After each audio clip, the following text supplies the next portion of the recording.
My dear friends, my dear end users, thanks so much for choosing our product. This is a short instruction movie about our multifunctional imaging system.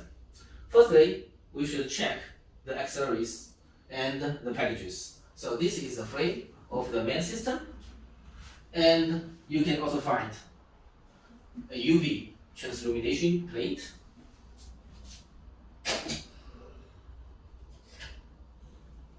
a LED, white LED transmission plate, a black plate for chemiluminescence and fluorescence applications, and you can find a protective film on the surface of this plate, so please tear it off before use. Also, you can find a UV protection shield. There are films on the both sides of this plate, so please remove them before use. Of course, you can also find a flash disk with our software inside and a power cord. Let's take a look at the frame of the main system. So firstly, we can find the power connector and the power switch. They are on the back side of the frame. And we can also find USB ports on the right side of the system. These three ports are data transmission oriented. Now, let's start the machine. So, once I switch the power on, we may hear a sound from the electronic drawer. So don't be surprised. This is the initialization process of the electronic drawer. So the software will start it automatically. And now let's firstly to see the home interface.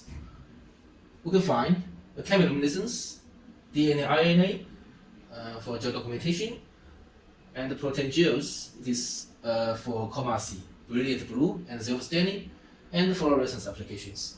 The fluorescence application is optional, so we will talk this later. And now, firstly, let's see the chemiluminescence application. So now we can find if the point is on 4, that is to say the lifting platform is on the button. So we can, in this case, we can open it. But if we raise the lifting platform to the third layer, we can see that the open and close function is in gray, so it doesn't work. Okay, so we must place the lifting platform to the fourth layer, which is on the button. And now let's open the electronic sample drawer. So this electronic sample drawer is multifunctional. Let's firstly take out the sample tray for chemiluminescence. Of course, we should tear off the films before use. To put the sample tray inside like this, and we can put the Western blot membrane onto the surface of the tray, and then click here, close. Okay, now we can see that these are the parameters we can use. Firstly, in the preview window, we can see that the sample is not too large. In order to get the best or the most available imaging area for this sample, maybe we can go to the third layer. And then we can see that should be the more delicate for the samples.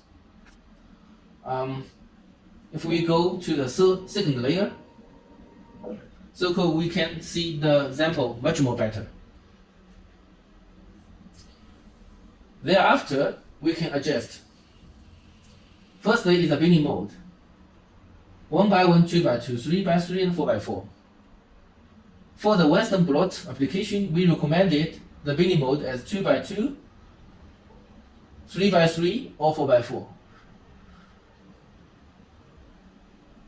If we select 4x4, we can find the background is much more bright because the sensitivity of the camera has been raised.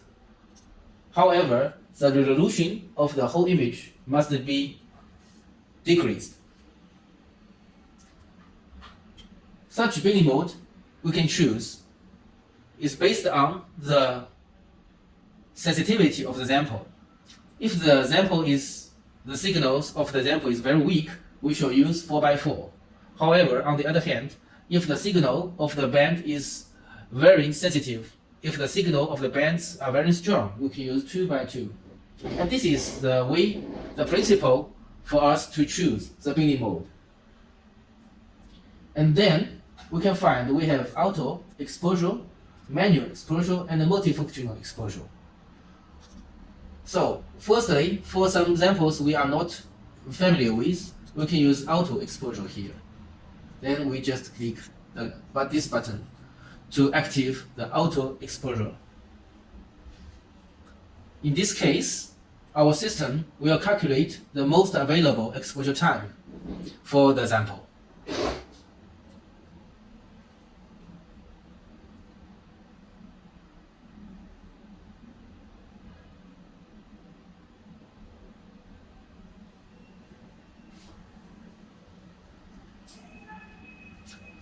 So, we can find actually after capturing, the interface will switch to image interface.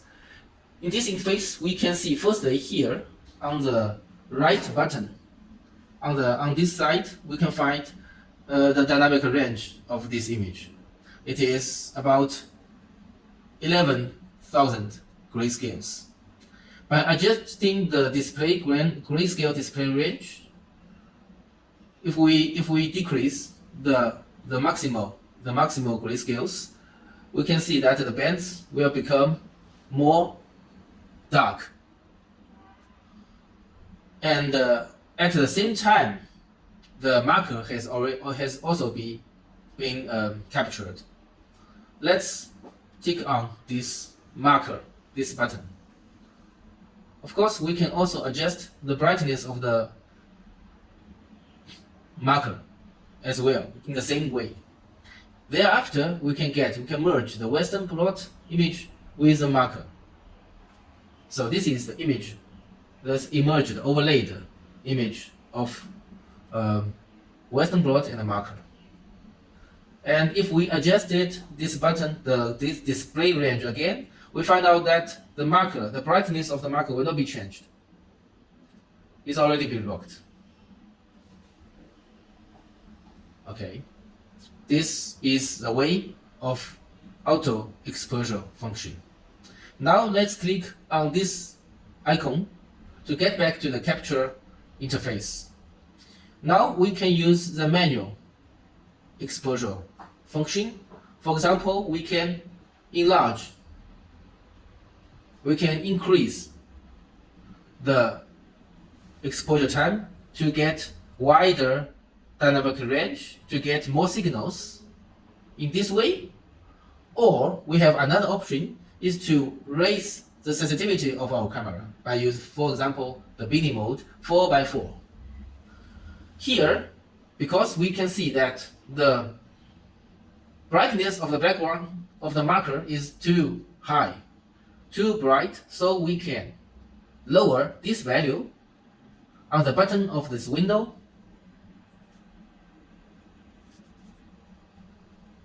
This value is actually the millisecond for preview. And I don't think in this way, because we have already raised the sensitivity of the camera, so I think we can decrease the exposure time, the manual exposure time. And then we just click on the button. So let's try the manual exposure with spinning 4x4.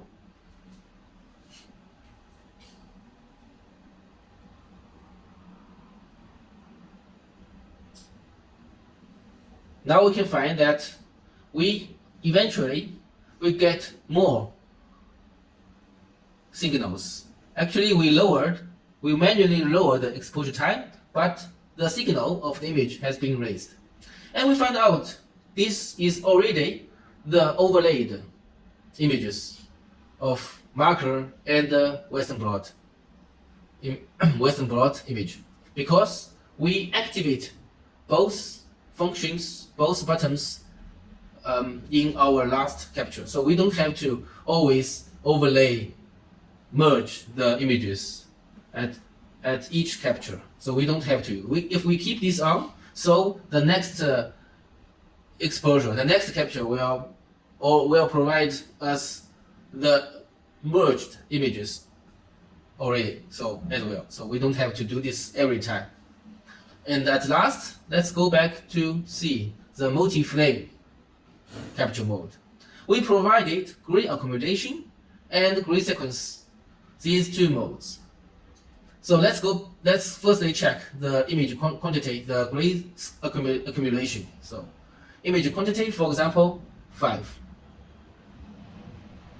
And the exposure time. So if we manually input the exposure time, we must pay attention that the first 00, this value is minutes, and the value in the middle means second, and the last one means millisecond.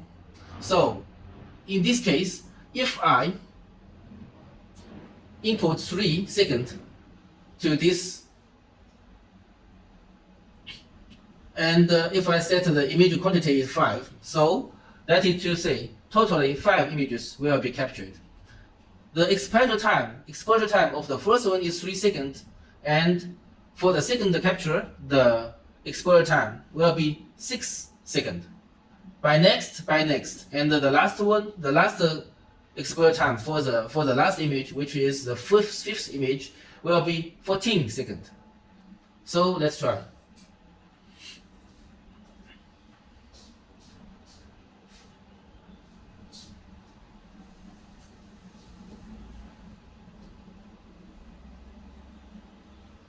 Now we can see that the merged images will be provided automatically because we have already activated these two buttons. And we can also find the display range, actually the dynamic range of each images.